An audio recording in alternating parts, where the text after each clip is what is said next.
कल प्रतिशत के बारे में क्या पढ़ा था? एक तो प्रतिशत है वो 100 पर निकाला जाता है ना, और एक आपको बताया था कि कितने का कितना प्रतिशत निकाले तो वो गुणा लगाओ और बराबर में लिखो, वैसा कुछ था। ठीक है, तो उन प्रश्नों को एक दो प्रश्नों को रिपीट कर लेता हूं। जैसे 700 का 20% कितना होता है? ठीक है, तो 700 जिसके साथ का लगा होता है वो मूलधन होता है, 20% का मतलब है 100 लगाओ और बचा है उसको इक्वल में लगाओ, इक्वल में कुछ नहीं है तो x डाल दो। ठीक है, तो 2 जीरो से 2 जीरो गया 140, तो x की वैल्यू कितनी आ गई? 140, यानी 700 का 20% कितना? 140। दूसरा तरीका बताया था, यदि जीरो है तो 2 जीरो गायब कर दो, 20 7 140, वो भी हो जाता है। ठीक है, इसके अलावा हमने क्या पढ़ा कि किसका 10% 90 है, का वाले को मूलधन मानना है तो मूलधन x हो गया गुणा का गुणा बनता है 10/100 और इधर 90। मैंने बताया गुणा में हो तो इधर से इधर कुछ कट सकता है, यदि कटे तो 0 से 0 गया, ये 100 कहां जाएगा? यहां भाग में, उधर कहां जाएगा? गुणा में, तो 9 के गुणा में 100 जाएंगे तो x की वैल्यू कितनी हो जाएगी बेटा? 900, यानी 900 का 10% कितना होता है?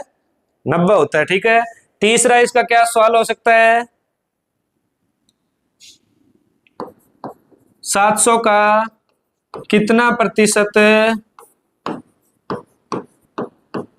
35 है?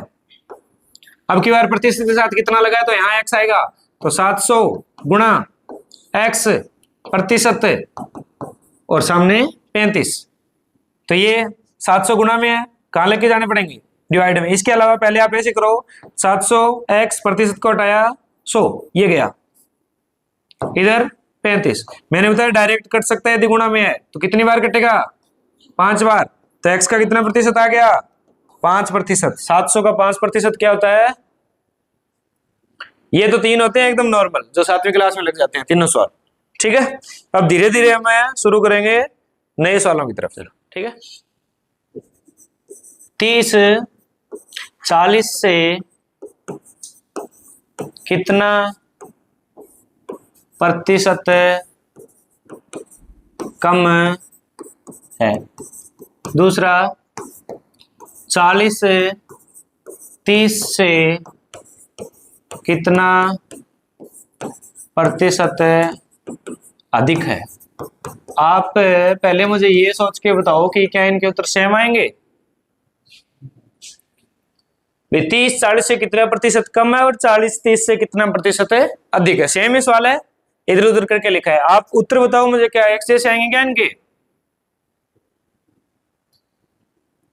हाँ या ना बताना है, कोई अपने उत्तर नहीं निकालना इसके। आएंगे क्या मैंने कहा एक जैसे? क्या लगता है? 10 का ही फर्क है, इधर कर लो चाहे इधर कर लो। खरबूजे पे चाकू पड़े, चाकू पे खरबूजा पड़े, कटना किसको है? खरबूजे को ही है, तो फिर होना तो 10 का ही अंतर है। एक जैसा ही आएगा ना? हाँ, एक जैसा नहीं आएगा, क्योंकि प्रतिशत निकाला जाता है जो चीज हमें दी होती है। तो हमें दी, इसका मतलब दिया तो 30 और 40 दोनों ही है, लेकिन हमें यहाँ पे मानना है 40 को और वहां पे मानना है 30 को, यानी यहाँ पर तो 30 पे % निकलेगा और यहाँ 40 पे % निकलेगा, तो फर्क पड़ जाएगा। ठीक है, और हमेशा ऐसे सवाल आए तो से वाले को नीचे लिखना है, से वाले को कहां लिखना है? नीचे। ऊपर लिखना है इनका डिफरेंस, कितना अंतर है इनके बीच? 10 का। और क्या निकालना है हमें? प्रतिशत। देखो प्रतिशत है क्या यहाँ पे? नहीं है। प्रतिशत नहीं है तो लेकर आने के लिए मुझे क्या चाहिएगा? 100% लगाना पड़ेगा। इन 100% मैं कहीं भी लगा सकता हूँ। 100% का मतलब क्या होता है? 1 गुणा में 1 कहीं भी लगा सकते हैं ना। 100% का मतलब 1 कैसे होता है? 100% हटा तो 100 कट गया 1, तो गुणा में 1 लगाने में दिक्कत नहीं है। ये नहीं कि मैथ में कहीं भी कुछ लिख दिया। ठीक है, तो 100% मैं गुणा में लगा सकता हूं। अब देखो 10 से का मतलब क्या था? 40, 0 से 0 गया बेटा, 4 से कितनी बार जाएगा? 100 25 बार, 25 से कम 25, यानी ये 25% है कम है। 30 है वो 40 से कितना प्रतिशत कम है? 25% कम है। अब देखते हैं 40 30 से कितना प्रतिशत ज्यादा है। तो नीचे तो से वाला लगेगा, ऊपर इनका डिफरेंस गुणा 100% गया। अब 100 में मुझे क्या करना पड़ेगा? डिवाइड करना पड़ेगा। क्यों? 1 का 100 से गुणा 100 हो जाएगा, नीचे 3 पड़ा है, ठीक है, सीधे कट नहीं सकते। 100 का डिवाइड करूंगा तो 33 हो गए, 33 से 99, 1 बचा, 1/3। देखो कितना फर्क आया, सेम नहीं आया ना? वही बात है, यदि कोई 10 रुपए का लाभ कमाकर 10 रुपए की हानि करता है तो भी आंसर सेम है, नहीं रहता। उसी प्रकार इधर से उधर यदि चेंज हो जाता है तो प्रतिशत में आंसर सेम है, नहीं रहता। यदि ऐसे बोलते हैं ना 30 40 से कितना ज्यादा है, कम है, और 40 30 से कितना कम है, तो हमारा आंसर क्या रहता? 10 रहता, कि सेम रहेगा, ठीक है। एक तो इस टाइप के प्रश्न है।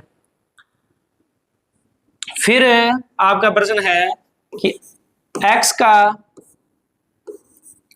x प्रतिशत 64 है, तो x की वैल्यू निकालो। x का x प्रतिशत 64 है, तो x की क्या निकालो? वैल्यू निकालो। तो हमें वही तरीका लगाना है, x की x लिखो, का मतलब मल्टीप्लाई, x का मतलब x प्रतिशत का मतलब डिवाइड में 100, और कितना है? 64। कोई दिक्कत नहीं है। x का x से गुणा क्या होता है बेटे? x स्क्वायर, और उधर आप 64 रखो और गुणा 100 रखो, ठीक है। गुणा मत किया करो, गुणा तभी करने हैं जब, और गुणा नहीं करने आपको, क्योंकि कंपटीशन में जो क्वेश्चन आएंगे वो लगभग पूरे पूरे से ही आएंगे लगभग। तो पहले आप करके देखो। अब ये स्क्वायर हटेगा तो उधर क्या बनेगा? 8वीं क्लास में पढ़ा था कि इधर से स्क्वायर हटाओ तो उधर क्या बन जाता है? अंडर रूट बन जाता है, ठीक है। अब अंडर रूट में आपको पता होना चाहिए 64 किसका अंडर रूट होता है बेटे? 8, और 100 का अंडर रूट 10, तो x का कितना आ गया? 80। यानी 80 का 80% क्या होता है? 64 होता है। 80 का 80% क्या होता है? 64 होता है। अंडर रूट के बारे में पता है, स्क्वायर के बारे में पता है। अंडर रूट का मतलब हो गया 8 से 8 को गुणा करो तो 64 आएगा, और 64 कैसी संख्या है, किसको किससे गुणा करने पर 64 आता है? तो 8 को 8 से गुणा करने पर 64 आता है, ठीक है। अब आप मुझे ये बताओ, x का x प्रतिशत 81 है, तो बताओ किसकी बात हो रही है? 9 या 90? 90, क्योंकि 9 का x प्रतिशत तो 81 हो ही नहीं सकता, क्योंकि 9 से बड़ा है, इसका मतलब किसकी बात हो रही है? 90, क्योंकि 81 किसका अंडर रूट होता है? हाँ, ये है जल्दी करने के लिए, वरना वो तरीका तो है ही कि x गुणा x बटे 100 और इधर 81, तो x स्क्वायर इधर 81 गुणा 100 और x अंडर रूट लगाए 81 और गुणा 100, तो ये क्या आ गया? ये कितने का? 9 का, और ये कितने का? 10 का। x कितना है? 90। आसान सी बात है। निकित, गणित दोहरी तो कोई ज्यादा होनी भी नहीं चाहिए, हैं? हाँ। फिर हम देखते हैं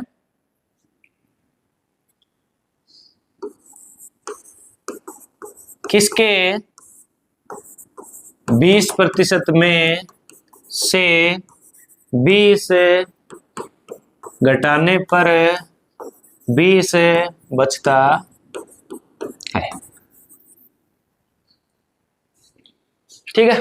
अब हमें किसके बारे में नहीं पता? मूलधन के बारे में पता नहीं, ठीक है ना।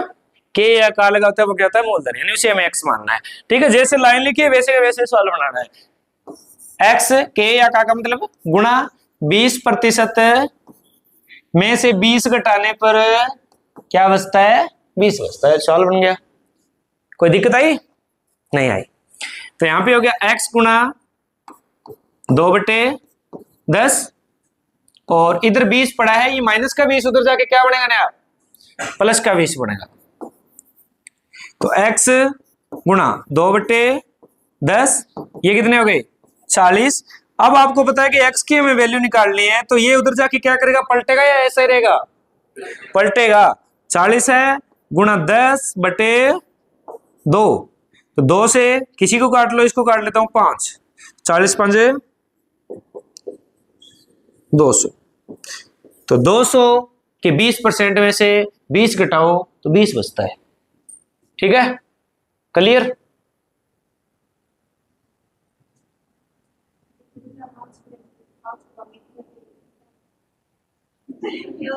नहीं काटना है, यहाँ पे 1/5 कर लो, तो उधर जाके क्या हो जाएगा? 40 गुणा 5/1 होगा। 1 का कोई मतलब नहीं होता। 40 गुणा 5 कितने? 200, ठीक है।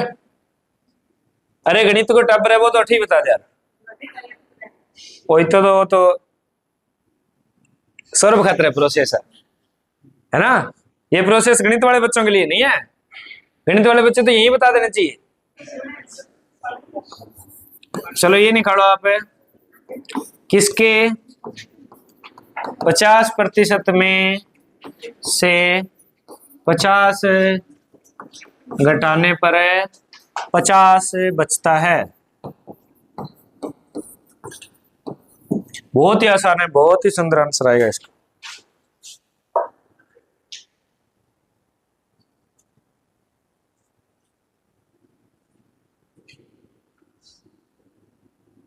रोहित सीधा दिसंबर में ही करेगा गणित वाले सवाल, तो हनुमानगढ़ ही करेगा रोहित, तो भी यहां नहीं करेगा।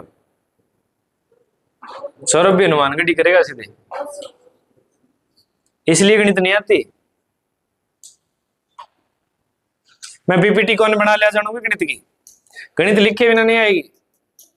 तुम्हें पेन नहीं खोली जी, गणित कमजोर रेडी है भोजराज जी, नाको लगा दियो बस।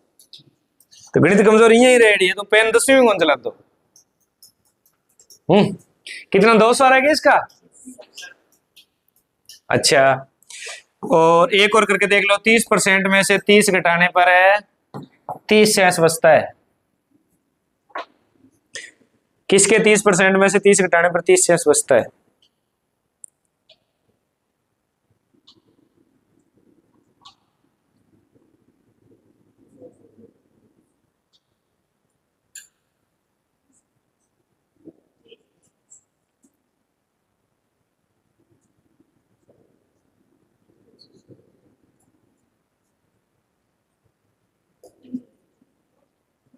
दोस्तों पता चला कुछ, क्या पता चला। हाँ, यदि सेम सारे आंसर है तो हमेशा आंसर कितना आएगा, 200 ही आएगा। ये तीनों चीज क्या है, यदि सेम है तो आंसर क्या आएगा, 200 ही आएगा। अब यहीं पे यदि पलटवार हो जाए, यहां 15 और यहां 15 कर दूं तो कितना बन जाएगा, ये 100 बनेगा कि 400 बनेगा। कोई नहीं, कर लो, अपने क्या है तो करो। किसी के 30% में से 15 घटाने पर 15 बचता है, तो आंसर बताओ।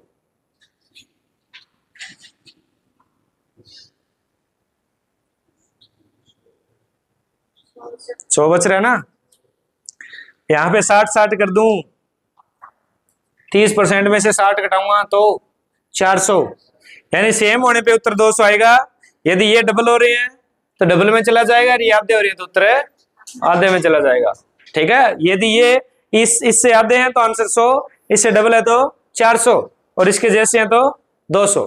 ठीक है, डायरेक्ट करने के लिए, बाकी ये तरीका तो है ही। ठीक है क्या, ठीक है, तो अच्छी बात है। अब कुछ नोट करने वाली बात लिखो आप।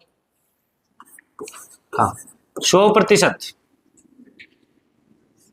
का मतलब 1, 100% का मतलब है 1, 1/2 का मतलब है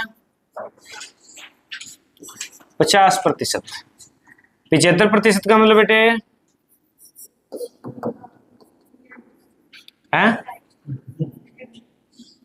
1/3 किसे, 3/4 ही होते हैं ना 75, तो फिर